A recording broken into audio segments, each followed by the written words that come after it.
very soon and to address the joint session of Congress.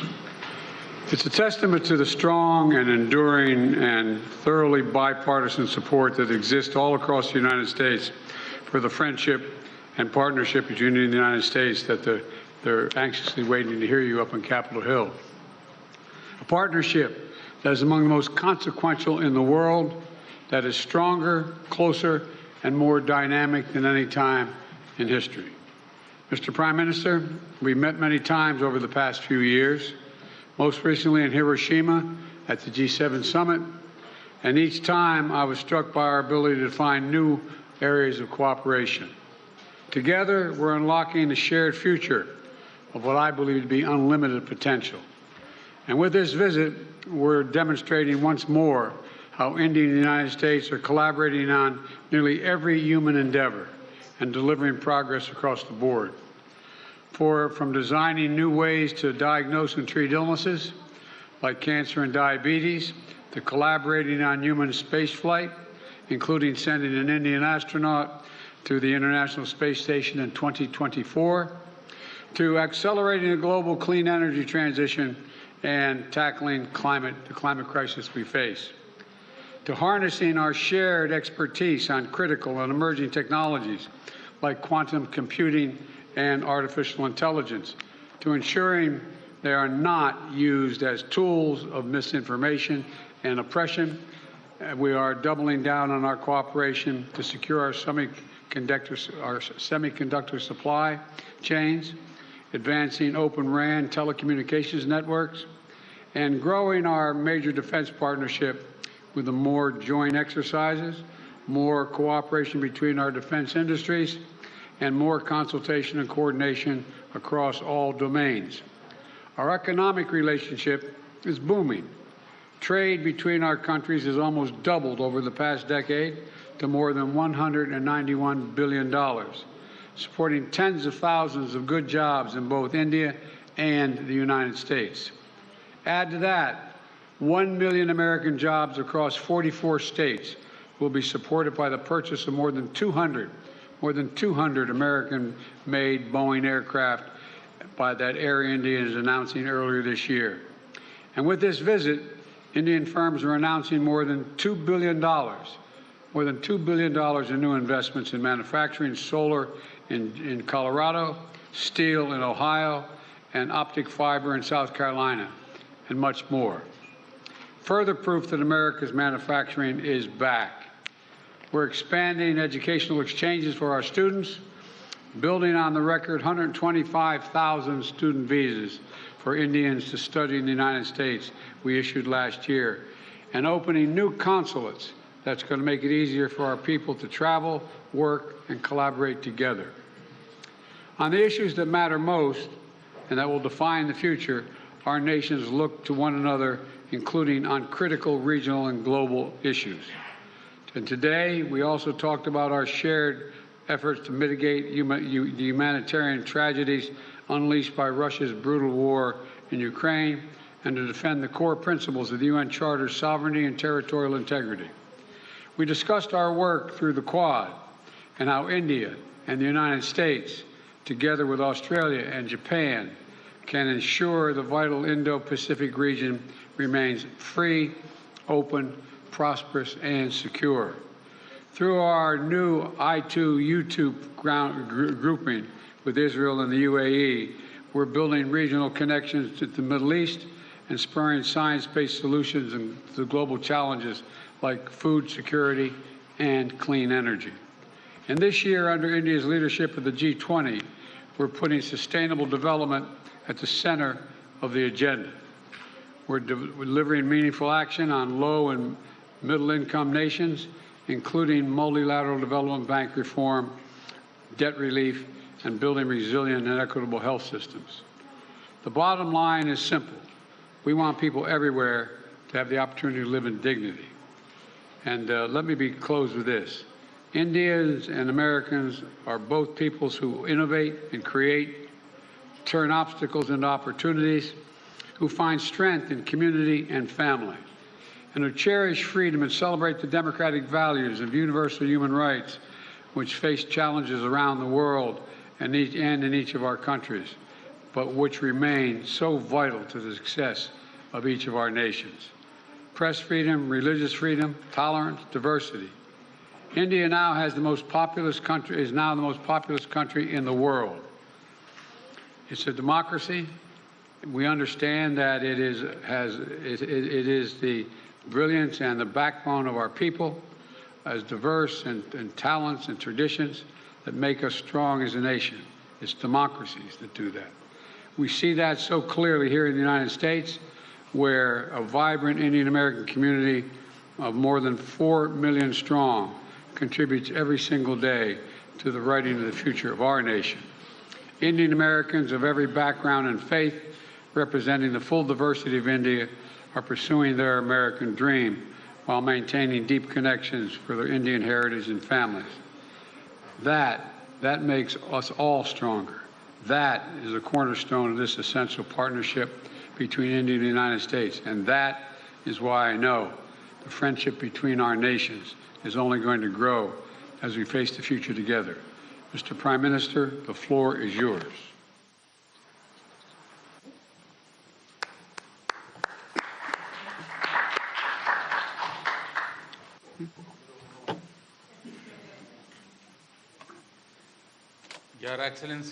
Your Excellency, President Biden, delegates of both countries, friends from the media, Namaskar. First of all, I thank President Biden for his warm words and for his positive views on India-America relations. Friends, today is a day that has special importance in the history of India-America relations. Our discussions today and the important decisions we have taken have added a new chapter to our comprehensive and a global strategic partnership. They have given it a new direction and a new energy. Friends, a trade and investment partnership between India and America is important not only for our two countries, but for the global economy as well. Today, America is India's biggest trade partner. We have decided to resolve long pending trade-related issues and make a new beginning. The initiative for critical and emerging technologies, ICET, has emerged as an important framework for our technical cooperation. By increasing our cooperation in fields such as artificial intelligence, semiconductors, space, quantum, and telecom, we are creating a strong and futuristic partnership. The decision taken by American companies such as Micron, Google, and Applied Materials to invest in India symbolizes this futuristic partnership. During this journey, I also had the opportunity to meet some other American CEOs, and in my discussions with them, I could feel their enthusiasm and their positive views about India.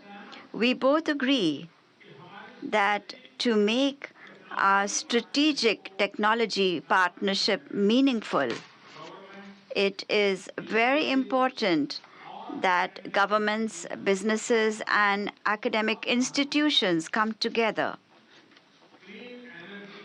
in order to implement India and America's shared vision on clean energy transition. We have taken several important initiatives. These cover areas such as green hydrogen, wind energy, battery storage, and carbon capture. We have also decided that in the midst of global uncertainties, India and America will, as trusted partners, create reliable, secure, and resilient global supply chains and value chains as well. The close defense cooperation between India and America symbolizes mutual trust and shared strategic priorities. Moving away from the old buyer seller relationship we had earlier, we have transitioned today to a relationship involving transfer of technology, co development, and co production. The decision taken by General Electric to manufacture engines in India through transfer of technology is a landmark agreement. This also opens up new job opportunities in both countries. This will give our defense cooperation a new character in the times to come. The defense industries and startups of both countries are important partners in this cooperation. Bringing them together is the key objective of our defense industrial roadmap. In the area of space science and technologies, we have had long standing cooperation. By taking the decision to join the Artemis Accords, we have taken a big leap forward in our space cooperation. In fact, in short, for India and America partnership, even the sky is not the limit. Friends, the most important pillar of our relations is our people-to-people ties. More than 4 million people of Indian origin today make significant contribution to the progress of America. In fact, just this morning, the large number of Indians that gathered at the White House demonstrates that the Indian Americans, in fact, are the real strength behind our relations. In order to further deepen these relations, we welcome America's decision to open consulates in Bengaluru and Ahmedabad. Similarly, we will also open a new Indian consulate in Seattle. Friends, in our meeting today, we discussed several regional and global issues. Peace and security in the Indo-Pacific is our common priority. We agree that the development and success of this region is important for the entire world.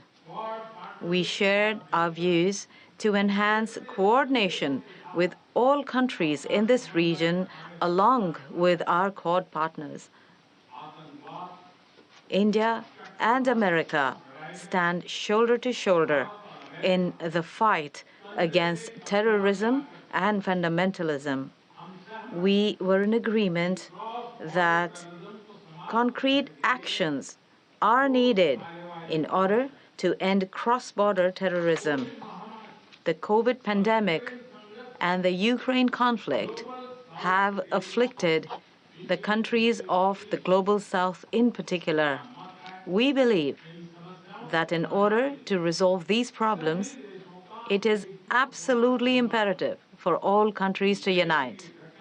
From the very beginning of the events in Ukraine, India has laid emphasis on resolution of dispute through dialogue and diplomacy.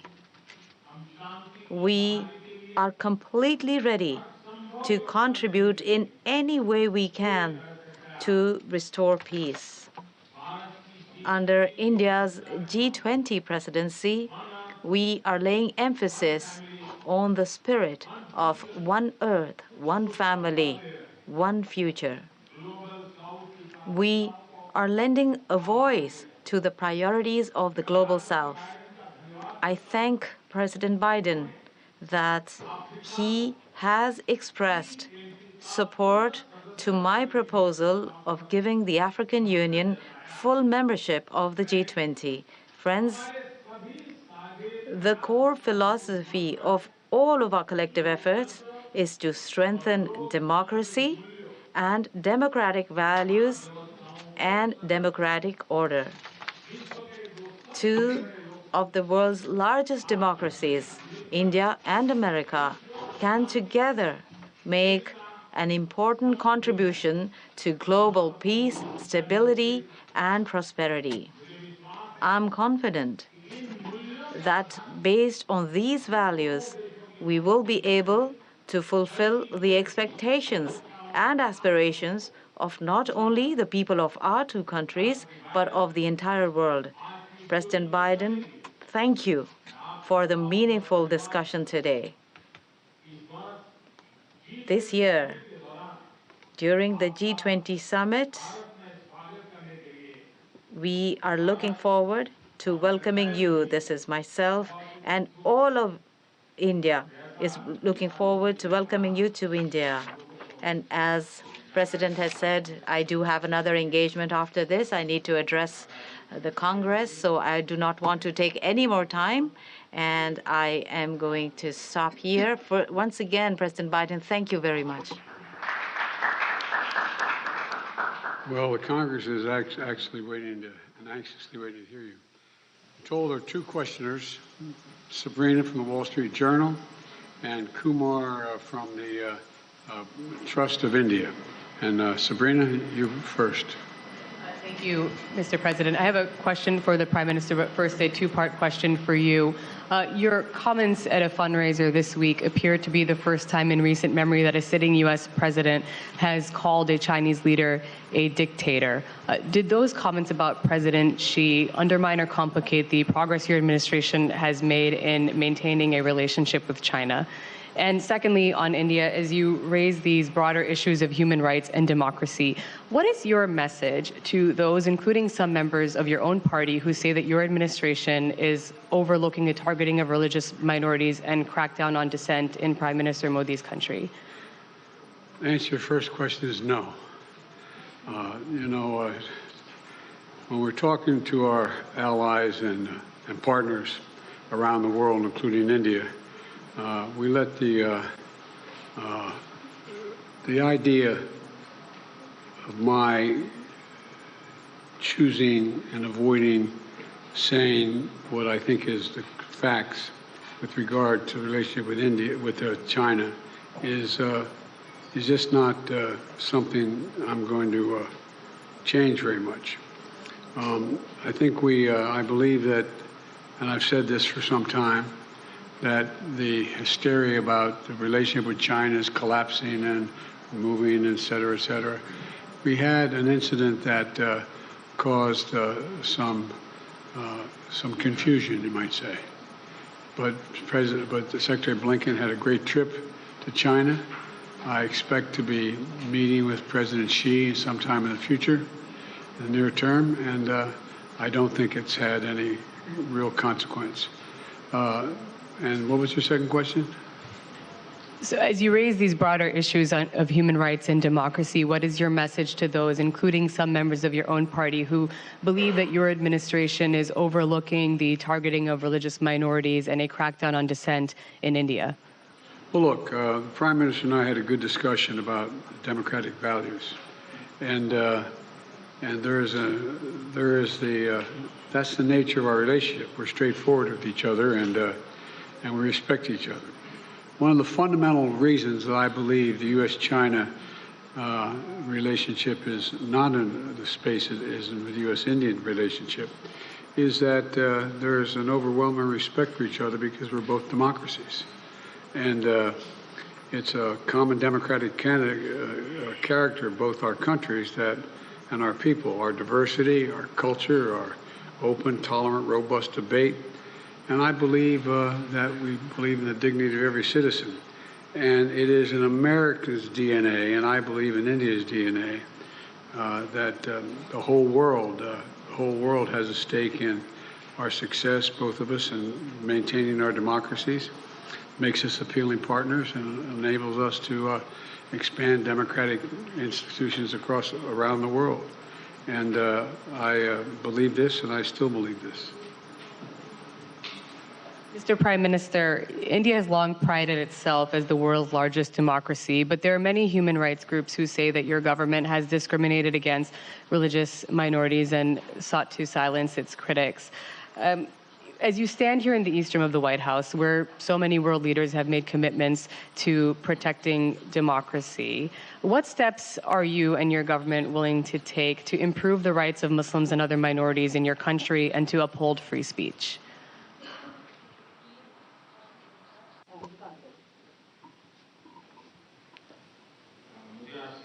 I'm actually really surprised that people say so and so. People don't say it. Indeed, India is a democracy. And as President Biden also mentioned, India and America, both countries, democracy is in our DNA. Democracy is our spirit. Democracy runs in our veins. We live democracy, and our ancestors have actually put words to this concept, and that is in the form of our Constitution. Our government has taken the basic principles of democracy, and on that basis, our Constitution is made, and the entire country runs on that.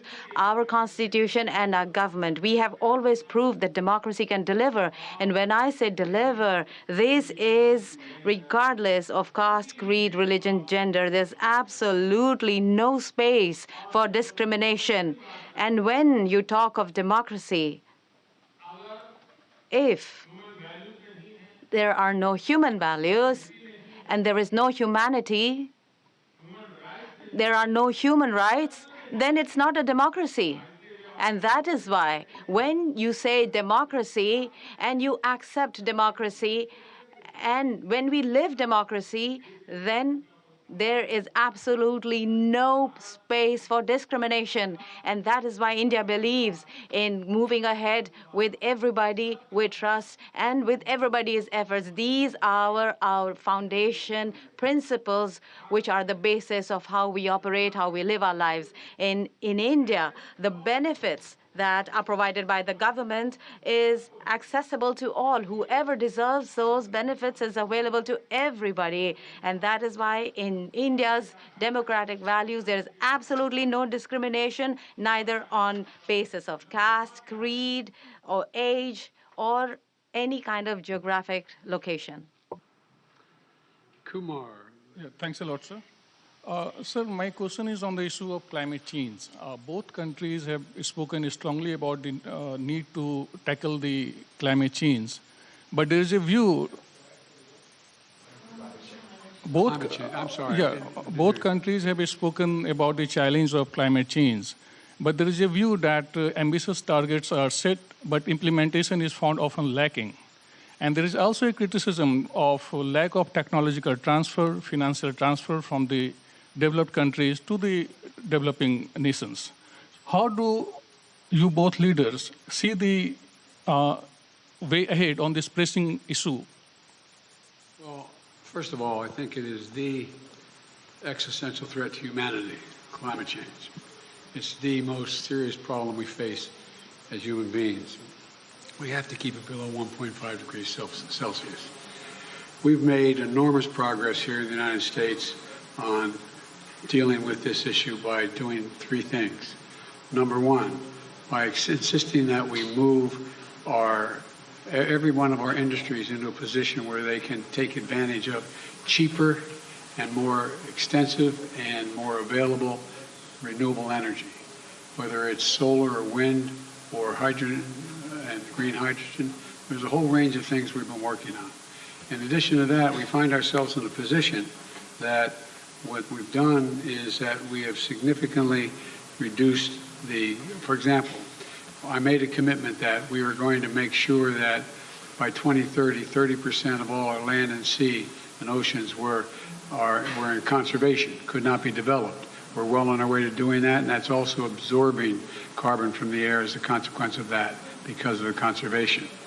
We are in a position as well, but we have provided for significant increase in funding for a whole range of issues, but not just for the United States, but for the rest of the world. For example, we're working with the G7 to provide for infrastructure work for dealing with global warming on the continent of Africa. In Angola, building the largest solar project, moving ourselves, having railway to go all the way across the southern two-thirds, from the Atlantic Ocean to the Indian Ocean in Africa, to be able to transport and do it cheaper and do it with less, how can I say it, less carbon emissions.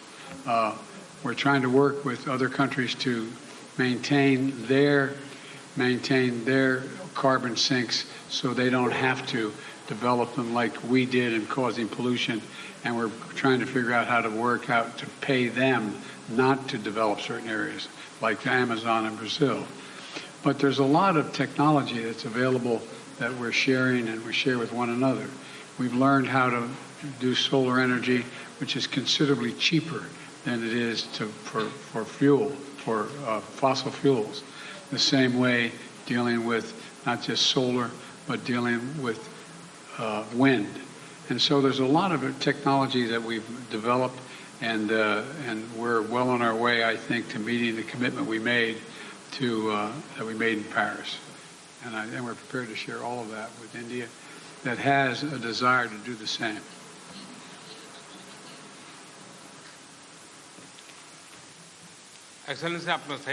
Excellency, you said very rightly that as far as India is concerned, the environment, climate, these are extremely important in our cultural traditions. For us, the environment is an article of faith. This is not just something that we need to do for convenience. We believe this. We do not believe in the exploitation of nature. In order for all of creation to work, we can make nature, but we cannot have exploitation of nature. And we have always believed this. And on the basis of these values, we are not only doing things for ourselves, but are taking some global initiatives as well. You perhaps know that the G20 countries, the promises they made in Paris, of all the G20 countries, India is the only country that has fulfilled all the promises it made at the G20. Not just that, in the area of solar energy in Glasgow,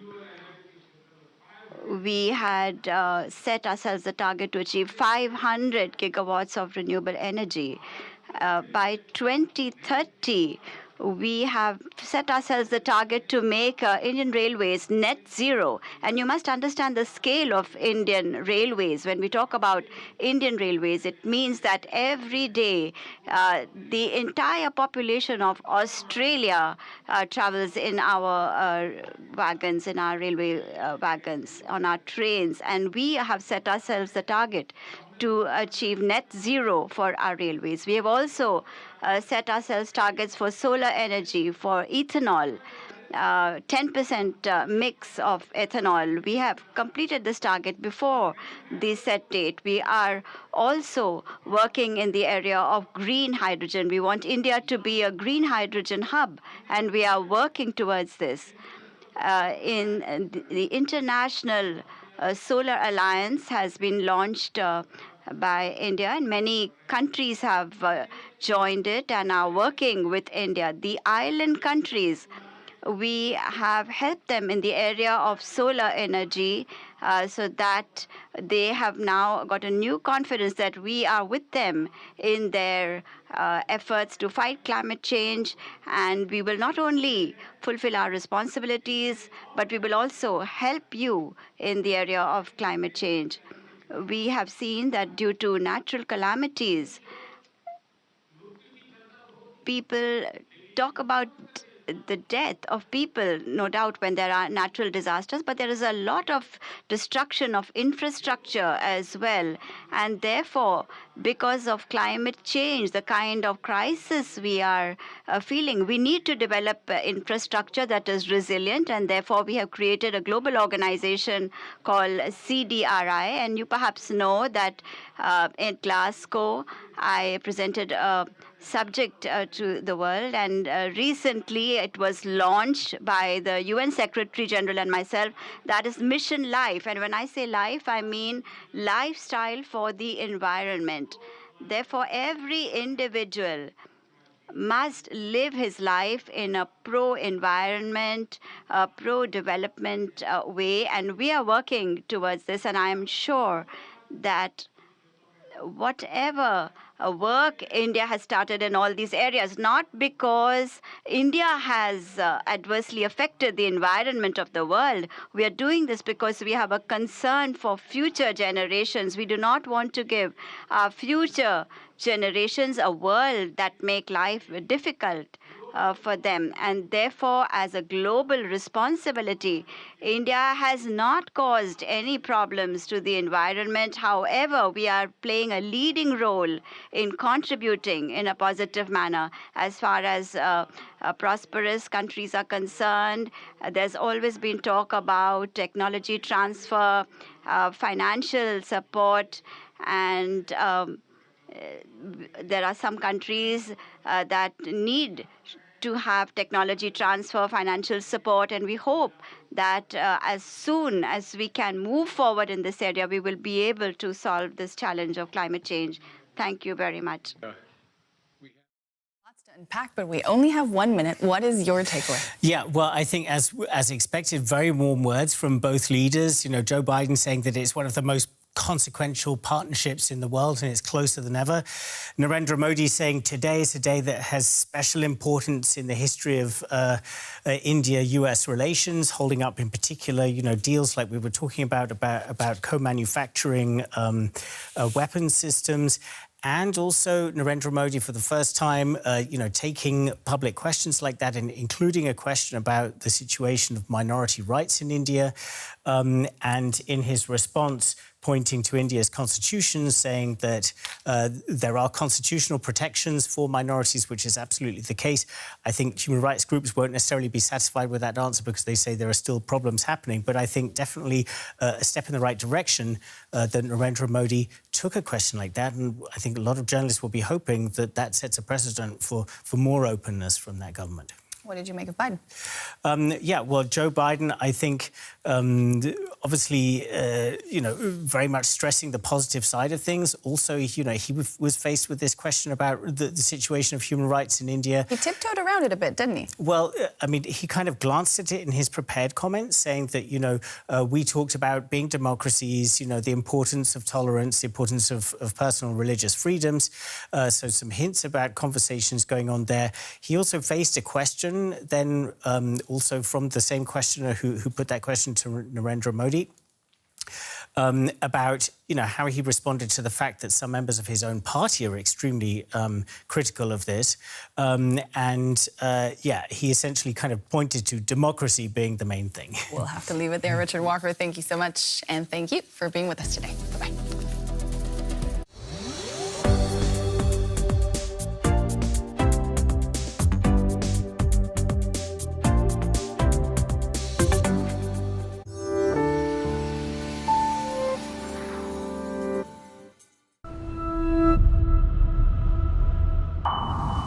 In July 2021, Amazon founder Jeff Bezos' aerospace company Blue Origin launched its first trip for space tourists.